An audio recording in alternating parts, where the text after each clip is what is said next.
SMP production की शानदार प्रस्तुति।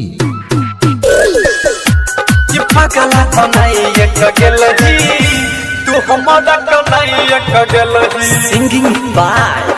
देवेंद्र मधुबनिया एक नाई न लौटलही दिल तू छोड़लही केलही हमारा सब प्यार गलती की केलियो हम गे सोना गेलही दोसर के साथ की पगला बनाई गेलही तू हमारा कनाई गेलही की पगला बनाई गेलही तू हमारा कनाई गेलही एक नाई न लौटलही दिल तू छोड़लही केलही हमारे सब प्यार गलती की केलियो हम गे सोना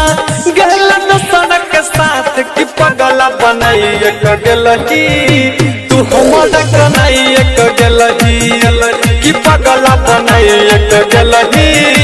तू हमारा कनाई गेलही की पगला बनाई गेलही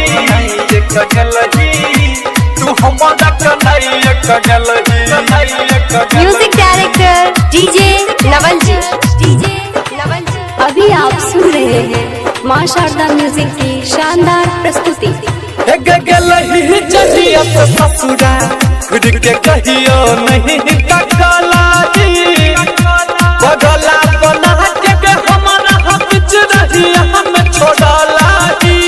बदनाम को के गेलही तू हमारा छोड़ला हमारा साथ की पगला बनाई गेलही तू हमारा कनाई गेलही की पगला बनाई गेलही तू हमारा कनाई गेलही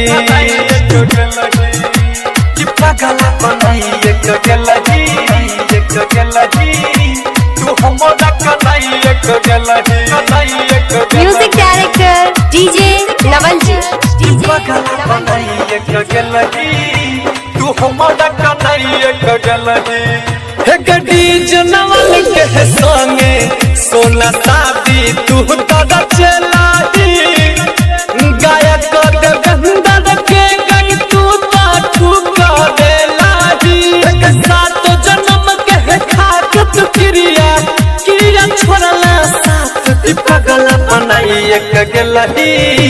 तू हमारा कनाई गेलही की पगला बनाई गेलही तू हमारा कनाई गेलही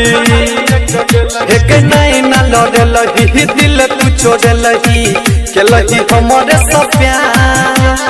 गलती की केलियो हम गे सोना गेल दोसर के साथ की पगला बनाई गेलही तू हमारा कनाई गेलही की पगला बनाई गेलही तू हमारा कनाई गेलही। SMP प्रोडक्शन की शानदार प्रस्तुति।